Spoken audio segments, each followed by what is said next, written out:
ढेंकानाल वाणिज्य शिल्प प्रतिष्ठान ओडिशार प्रथम संगठन वाणिज्य शिल्प प्रतिष्ठान हिसाब से तार 50 वर्ष पूर्ति उत्सव को सुवर्ण जयंती वर्ष हिसाब से पालन करुच्ची।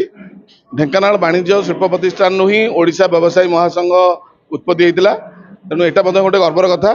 साधारण भाव में व्यवसायी माने बिजनेस रे लाभ क्षेत्र हिसाब रखिबार गोटे लोकर मन थाए, किंतु आम गोटे अनुष्ठान ढेंकानाल वाणिज्य शिल्प प्रतिष्ठान जी व्यवसायी मान स्वार्थ रक्षा करने सहित सामाजिक दायित्वबोध हिसाब से विभिन्न समाजमूलक कार्यक्रम करे। आपण मैंने देखिं आम विगत दिन में ढेंकानाल गोशाला, ढेंकानाल श्मशान घाटर उन्नति, मेडिकल आम फल और रोगी मान स्वास्थ्य व्यवस्था विषय पुंखानुपुंख सहयोग करने और विभिन्न ढेंकानाल सामाजिक कार्यक्रम आम निजक सामिल करूँ। ढेंकानाल व्यवसायी मैंने सामिल कर 50 वर्ष पूर्ति उत्सव को आम केवल आम भितर सीमित न रखी ओडिशार विभिन्न वाणिज्य और शिल्प प्रतिष्ठान सदस्य मानक आमंत्रित करूँ। ढेंकानाल विभिन्न ब्लॉक और सब डिविजन हेडक्वार्टर रे जिते वाणिज्य शिल्प प्रतिष्ठान अच्छी जमीक हिंदोल, कामाक्षीनगर, भुवन, गंदिया आम से आमंत्रित करूँ। आमर सहयोगी हिसाब से शुभेच्छु हिसाब से ढेंकानाल बार एसोसिएशन, ढेंकानाल सांबादिक संघ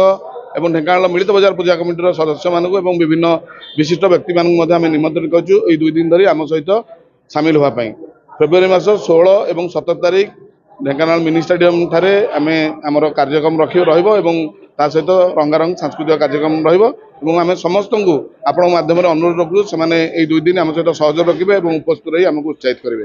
धन्यवाद। यह हूँ आमर चैम्बर ऑफ कॉमर्स 50तम सेलिब्रेशन हूँ गोल्डन जुबली, जोटा 16 और 17 तारीख को हम से आमर बहुत विशिष्ट व्यक्ति मैंने आसुच्च बाहर संध्या 6 रु राति 10 पर्यंत होटा। चैम्बर ऑफ कॉमर्स आप जानते ढेंकानाल गोटे बड़ स्तंभ से आमर जो जो मैंने आसुच्च आमर मुख्य अतिथि भाव में दिने कलेक्टर अच्छा दिने आमर कृष्णपात्र मंत्री अच्छा। आपण मानक समस्त को सहयोग और संवेदना आज आम ये प्रेस मीट करूँ जे आमर 2 दिन पर 16-17 2 दिन ओडिशा वाणिज्य महासंघर कर्मकर्ता एमान सहयोग नहीं कि ढेंकानाल आम गोटे सुवर्ण जयंती उत्सव पालन करने जाऊँ, जो कि ओडिशार कोण अणुकोणु सब व्यवसायी बंधु मैंने एकत्रित हेबे। ए 2 दिन रे आम प्रथम दिन ओपनिंग सेरेमनी रहिबो, सेकेंड डे क्लोजिंग सेरेमनी रहिबो।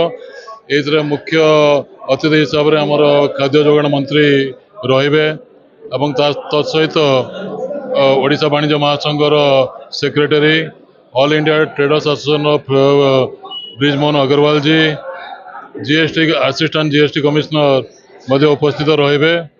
एवं सेकेंड डे रे लाइकवाइज आमर कलेक्टर महोदय रहिबे, एसपी महोदय रहिबे, चेयरमैन म्युनिसिपालिटी, मिलित बजार पूजा committee president, bar association president एमानू नहीं आम क्लोजिंग सेरेमनी करवा। ये 2टा मीटिंग पर आम से मीटिंग समय ये 50 वर्ष अवसर जो जो मान व्यवसायी मानकर ढेंकानाल चैम्बर ऑफ कॉमर्स प्रति कंट्रीब्यूशन अच्छी से मानक आम संबर्धित करूँ। जो मैंने गुरे दिगंत आत्मा आम गहन राजदिन नहांती आम तम पिला डाकिना भी संबर्धित कर व्यवस्था है। प्रथम दिन 25 जन व्यवसायी बंधु, सेकेंड डे रे भी लाइकवाइज 25 जन बंधु को संबोधित करूँ। एवं तत्पश्चात आम सांस्कृतिक कार्यक्रम रखीचु जोटा कि आम रेट्रो नाइट हिसाब से आम कहूँ। प्रथम दिन रेट्रो नाइट रहिबो, सेकेंड डे रे भी गोटे म्यूजिकल प्रोग्राम रहिबो। यही नहीं आम 2 दिन गोटे जाकजमक या सेलिब्रेट करने